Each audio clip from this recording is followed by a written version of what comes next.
அனைவருக்கும் வணக்கம். நான் உங்க அஸ்ட்ரோ புவனேஸ்வரி பேசுறேன். இந்த மேஷராசி மேஷ லக்னத்தை பொறுத்தவரையும் செவ்வாய் பகவானுடைய பெயர்ச்சி பலன்கள் கிட்டத்தட்ட மே மாதம் 16ஆம் தேதிக்கு மேல செவ்வாய் பகவான் பெயர்ச்சி அடைகிறார். இந்த பெயர்ச்சி பலன்கள் மேஷராசி மற்றும் மேஷ லக்னத்துக்கு எப்படி இருக்க போகுது?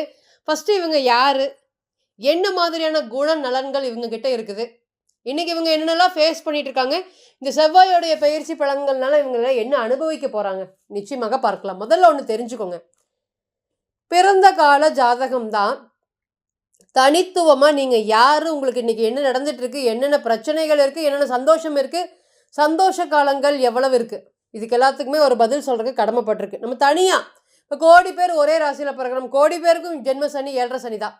ஆனால் எல்லாரும் கஷ்டப்படுறாங்களா அப்படின்னு கேட்டிங்கன்னா இல்லவே இல்லை. சில பெயர்கள் மட்டும்தான் ரொம்ப அதிகமாக கஷ்டப்படுறாங்க. இதுக்கு எல்லாத்துக்குமே என்ன டிஃப்ரென்ஷியேட் அப்படின்னு கேட்டிங்கன்னா பிறந்த கால ஜாதகம் தான். ஸோ எந்த ஒரு விஷயத்தையுமே இது அப்படியே பிறந்த கால ஜாதகத்தில் கொண்டு போய் பொருத்தி பார்த்தரக்கூடாது. அப்படி பார்த்தாலும் இந்த பலன்கள் தவறாகும். ஸோ தனிப்பட்ட ஜாதகம் மட்டுமே தான் ஒரு விஷயத்தை பிரதிபலிக்கும். நம்ம சொல்லக்கூடியது ராசிக்கு உண்டான பொது பலன்கள், ராசியை வைத்து சொல்லக்கூடிய பொருட்பலன்கள் தான். அப்போ லக்னம் எவ்வளோ முக்கியம் அப்படிங்கிறத பார்த்துக்கோங்க. லக்னம் தான் 90%. நீங்கள் யார், எப்படி செயல்பட போகிறீங்க, உங்களுக்கு என்ன பிராப்தம் இருக்குது, நீங்கள் என்ன குணத்தோடு இருக்கீங்க அப்படிங்கிறது தான் உங்களுடைய ராசி. ஸோ ரெண்டுக்கு உண்டான வித்தியாசம் அப்படிங்கிறது உங்களுக்கு புரிஞ்சிருக்கும்னு நம்புகிறேன். மேஷ ராசி மற்றும் மேஷ லக்னம். முதல்ல இவங்க யார்? எல்லாருக்கும் நல்லவங்க. செவ்வாய் ஆதிக்கம் அருமையாக உள்ளவங்க. அது என்னங்க செவ்வாயோடைய ஆதிக்கம் அப்படின்னா, எந்த ஒரு விஷயத்தையுமே முகத்துக்கு முகமாக நேராக நின்று பேசி பழக்கப்பட்டவங்க தான் இந்த மேஷராசி மற்றும் மேஷ லக்னம். யாராவது ஏதாவது சொல்லிட்டாங்கன்னா அப்படியே புடின்னு பிடிச்சிருவாங்க. அந்த அளவுக்கு பார்த்தீங்கன்னா மேஷத்தை பொறுத்தவரைக்கும் ஸ்ட்ரெயிட் ஃபார்வர்டாக இருப்பாங்க. யார் எந்த தவறு பண்ணாலும் ஏற்றுக்க மாட்டாங்க, தானும் தவறு பண்ண மாட்டாங்க. யதார்த்த தன்மை, எவ்வளவு கோவப்பட்டாலும் அந்த கொஞ்சம் நேரம் தான் இருக்கும் அந்த கோவம். இந்த வேலை செய்கிற இடத்துல மேஷத்தை மாதிரி எவனுமே வேலை செய்ய முடியாதுங்க. இது ஆணாக இருக்கட்டும் பெண்ணாக இருக்கட்டும், இந்த மாதிரி வேலை செய்யறதுக்கு பிறந்துதான் ஒருத்தங்க வரணும் அப்படிங்கிற சொல்லில ஒரு ஜாதகத்தை பார்த்தோன்னே இவங்க மேஷராசியா வேலையில் அவ்வளோ ஒரு விஷயங்கள், இவங்கள மாதிரி எந்த ஒரு ஆட்களும் வேலை செய்ய முடியாது. திருமண வாழ்க்கையை எடுத்துக்கோங்களேன், அந்த பொண்ணாக இருக்கட்டும் அந்த பையனாக இருக்கட்டும் கல்யாணத்தை போராடுறதுக்கு காப்பாற்றுறதுக்கு போராடுவாங்க.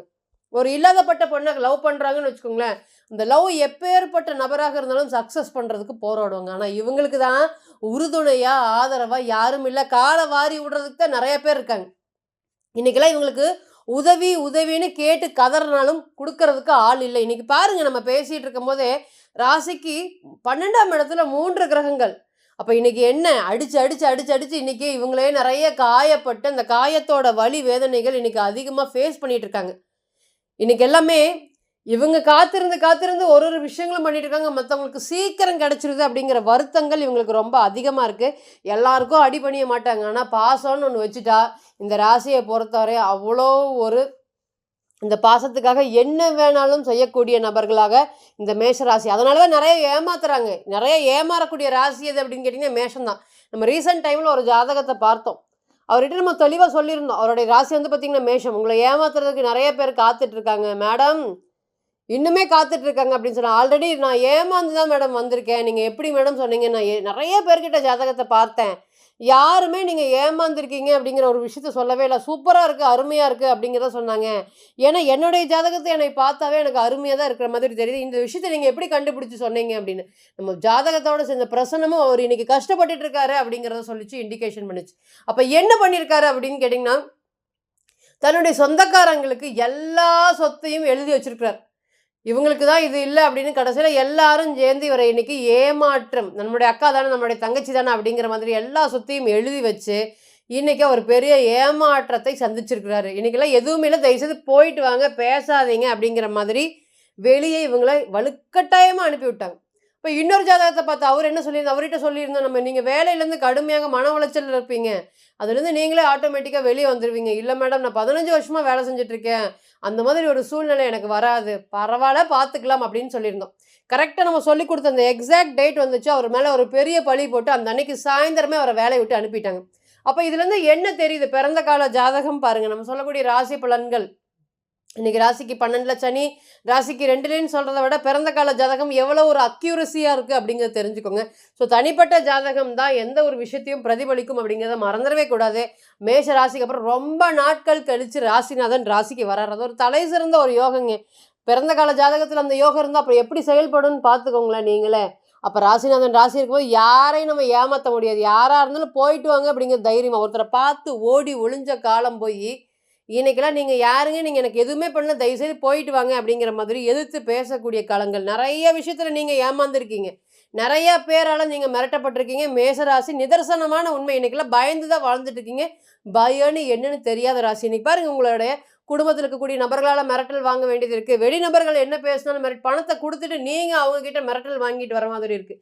எங்கே போனாலும் அடிதடி சண்டைகளோட ஒரு மனக்குமரலோட தான் திரும்பி வெளியே வர மாதிரி ஒரு சூழ்நிலை. ஏன் இன்னைக்கு சனீஸ்வர பகவான் 2ஆம் இடத்தை பார்க்குறாரு, ராசிக்கு 2 பார்க்குறாரு. புலம்பல் தான் இருக்க தவிர்த்து உங்களுக்கு ஆதரவு சொல்கிறதுக்கு யாருமே இல்லை. இப்படின்னு பேசிட்டு இவனுக்கு இது வேணும், இன்னும் வேணும் அப்படின்னு உங்களை இது பண்ணுறதுக்கு தான் ஆட்கள் இருக்காங்களே தவிர்த்து நல்லது செய்கிறதுக்கு ஆட்களே இல்லை. இது எல்லாத்துக்குமே ஒரு முற்றுப்புள்ளி வைக்கும் விதமாக ராசிநாதன் ராசிலே வந்துட்டனால போயிட்டு வாங்க, யாராக இருந்தாலும் போயிட்டு வாங்கங்கிற ஒரு தைரியம், கான்ஃபிடென்ட் லெவல் வரும். இத்தனை நாளாக வந்து பார்த்திங்கன்னா ஒரு காதலிச்சுட்டு இருக்கீங்க. அந்த காதலில் நிறைய விஷயங்கள் பிரேக்கப் ஆகிடுச்சு. திரும்பி வருவாங்களா வரமாட்டாங்களா, காதல் மேரேஜில் போய் எண்ட் ஆகுமா, ஒரு வருஷமாக என்னால் இந்த சூழ்நிலையிலேருந்து வெளியே வரவே முடியல அப்படின்னு சொல்லக்கூடிய நபர்கள் அனைவருக்குமே இந்த நேரம் படிப்படியாக ஒரு பிரச்சனையிலேருந்து மீண்டு வெளியே வரக்கூடிய ஒரு சூழ்நிலைகள். ராசிநாதன் ராசிக்கு வந்துட்டார். என்னுடைய வீட்டுக்காரர் என்னைய புரிஞ்சுக்கவே மாட்டேங்கிறாரு. திருமண வாழ்க்கையில் 1000 பேருடைய தலையீடு இருக்கு. எல்லாத்தையும் சகிச்சுட்டு நான் கேட்டுட்டு வாழ்ந்துட்டு இருக்கேன் மேடம்னு சொல்லாத நபர்கள் என்ன மேஷம் போராடுங்க. அப்போ போராடும் போது என்ன, எனக்கு வீட்டுக்கார் வேணும், கணவன் வேணும், மனைவி வேணும், எவ்வளோ பிரச்சனை வேணாலும் பரவாயில்ல, நான் காம்ப்ரமைஸ் ஆகிக்கிறேன் அப்படிங்கிற மாதிரி எல்லாத்தையும் விட்டு கொடுப்பாங்க. அப்போ இந்த விட்டு கொடுக்கறனால நிறைய விஷயங்கள் அவங்களுக்கு வந்து பார்த்திங்கன்னா இழந்திருப்பாங்க. அது எல்லாத்துக்குமே மீட்டு எடுக்கக்கூடிய காலமாக இந்த நேரம் தைரியத்தோடு இருக்கக்கூடிய நேரமாக கண்டிப்பாக இருக்கும். 2வது தவிர்த்து செவ்வாய் அப்படிங்கிறது வாகனக்காரகரை குறிக்கக்கூடியது. அப்புறம் ராசிநாதன் ராசியிலே வந்து 4ஆம் இடத்தை பார்க்கறதுனால என்ன ஆகும், ரொம்ப நாட்கள் கழிச்சு என்னால் வீடு வாங்கலான் இருக்கேன், என்னோட எந்த இடத்துல என்னுடைய வீட்டை விற்றனோ, எந்த ஒரு இடத்துல என்னை அவமானப்படுத்துனாங்களோ அதே இடத்துல நான் ஒரு வீடு வாங்கி சாதிக்கணும்னு தொடர்ந்து ஓடிட்டு இருக்கக்கூடிய நபர்களுக்கு இந்த நேரம் கண்டிப்பாக ஒரு யோகத்தை கொடுக்கறதுக்கு செவ்வாய் காத்துட்டு இருக்காரு அப்படிங்கிறது மறந்துடவே கூடாது.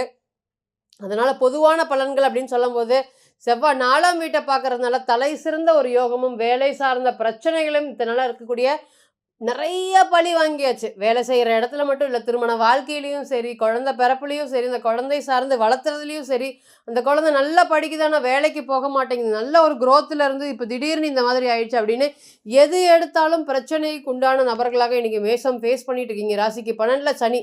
அப்போது இன்றைக்கே மன அழுத்தத்தை கொடுக்குற மாதிரி ஒரு சூழ்நிலைகள் அதெல்லாமே இனி படிப்படியாக மாறப்போகுது. அதே போல் நம்மளோட லக்னம் வந்து பார்த்திங்கன்னா துலாமாக இருக்கும்போது இந்த நேரத்தில் திருமண வாழ்க்கை ரொம்ப வருஷமாக அலையன்ஸ் பார்த்துட்ருக்கோம், செட் ஆகவே மாட்டேங்குது, இத்தனை நாளாக இதுக்கு தான் நாங்கள் காத்துட்ருக்கோம் அப்படின்னு சொன்ன மாதிரி, இத்தனை நாளாக இதுக்கு தான் வெயிட் பண்ணிகிட்ருக்கோம், இந்த மாதிரி ஒரு வரன்கள் அப்படின்னு சொன்ன மாதிரி ஒரு நல்ல ஒரு பெருமைப்படக்கூடிய கல்யாணம் அப்படிங்கிறது இந்த நேரத்தில் கண்டிப்பாக ஏற்பட போகுதுங்கிறது எந்த ஒரு மாற்று கருத்துமே இல்லை.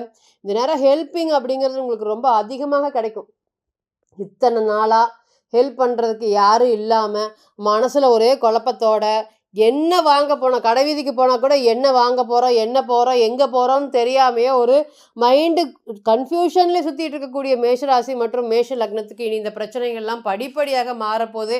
இத்தனை நாளாக ஃபிங்கர் டிப்ஸில் எல்லா வேலையும் வச்சுட்டு இருந்தீங்க. இன்றைக்கெல்லாம் பார்த்தீங்கன்னா 4 பேர் உங்களை கேட்டு இந்த வேலை எங்கே இருக்குது, இந்த வேலை என்னென்னு பண்ணணும், நிறைய போராட்டங்கள். எக்ஸாம்பிள் சொல்லணும், ஒரே வார்த்தை சொல்லணும்னா போராட்டம். அது மட்டும்தான் இன்றைக்கி வந்து பார்த்திங்கன்னா மேஷம் ஃபேஸ் பண்ணிகிட்டு இருக்குது. வாழ்வா சாவா அப்படிங்கிற ஒரு போராட்டம் அப்படிங்கிறது அதிகமாக இருக்குது. அதுக்கு எல்லாத்துக்குமே பதில் சொல்லக்கூடிய விதமாக இந்த நேரத்தில் நல்ல ஒரு க்ரோத் அப்படிங்கிறது இருக்க போது. தொழில் சார்ந்த முன்னேற்றம் மேஷத்தை பொறுத்தவரை என்னன்னு கேட்டிங்கன்னா, தொழிலில் ரொம்பவே வந்து சொன்ன டைமில் முடிச்சு கொடுக்கணும். அது எவ்வளோ நேரம் ஆனாலும் சரி தூங்காமல் வேலை செய்கிறது, டீ குடிச்சிட்டு வேலை செய்கிறது, இது எல்லாம் யார் அப்படின்னு கேட்டிங்கன்னா மேஷம்தான். இதனால் வேலை இல்லாத பிரச்சனைகளுக்கு எல்லாத்துக்குமே இனி வரக்கூடிய காலங்களில் வேலை சார்ந்து இருக்கக்கூடிய பாதிப்புகள் பிரச்சனைகள் எல்லாமே படிப்படியாக விலக போகுது. 7ஆம் பார்வையாக ராசிக்கு 7ஆம் இடத்தை பார்க்கறனால திருமண வரன்கள் ரொம்ப வருஷமாக பார்த்துட்டு இருக்கோம். 30, 35 கடந்தவங்களுக்கு எல்லாத்துக்குமே இந்த நேரம் அப்படிங்கிறது திருமணத்துக்கு ஒரு தலை சிறந்த யோகமாக இருக்க போது. 8ஆம் இடத்தை பார்க்கறதுனால ஆயுள் சம்மந்தப்பட்ட பயங்கள் அப்படிங்கிறது இனிமேல் இருக்கவே இருக்காது. படிப்படியாக எல்லா பிரச்சனையிலும் இந்த செவ்வாயோடைய ஆட்சி பலனால நிச்சயமாக குறையிறதுக்கு வாய்ப்பு இருக்குது அப்படிங்கிறது எந்த ஒரு மாற்று கருத்தும் இல்லை. நம்ம முன்ன சொன்ன மாதிரி நம்ம ஒரு கிரகத்தை மட்டும்தான் வச்சு பேஸ் பண்ணி இப்போ வந்து பார்த்திங்கன்னா ப்ரெடிக்ஷன் சொல்லியிருக்கிறோம். உங்களோட பிறந்த கால ஜாதகத்தில் இன்றைக்கி ரூலிங் பிளானட் யார், நடக்கக்கூடிய தசா உக்திகள் என்ன, கோச்சாரம் என்ன சொல்லுது, இது எல்லாமே பார்த்து பிறந்த கால ஜாதகம் தான் அதுக்கு பதில் சொல்லும். ஸோ தனிப்பட்ட ஜாதகத்தை நீங்கள் ஆலோசனை பண்ண விருப்பப்பட்டீங்கன்னா கீழே இருக்கக்கூடிய நம்பருக்கு கான்டாக்ட் பண்ணுங்கள். நான் வணங்கக்கூடிய நரசிம்மர் உங்கள் எல்லோருக்குமே நல்ல வளமான வாழ்க்கையை ஏற்படுத்தி தர நான் நிச்சயமாக பிரார்த்தனை பண்ணிக்கிறேன். மீண்டும் ஒரு பதிவில் உங்களெல்லாம் சந்திக்கும் வரை உங்களிடமிருந்து விடை பெறுவது உங்கள் அஸ்ட்ரோ புவனேஸ்வரி. நன்றி, வணக்கம்.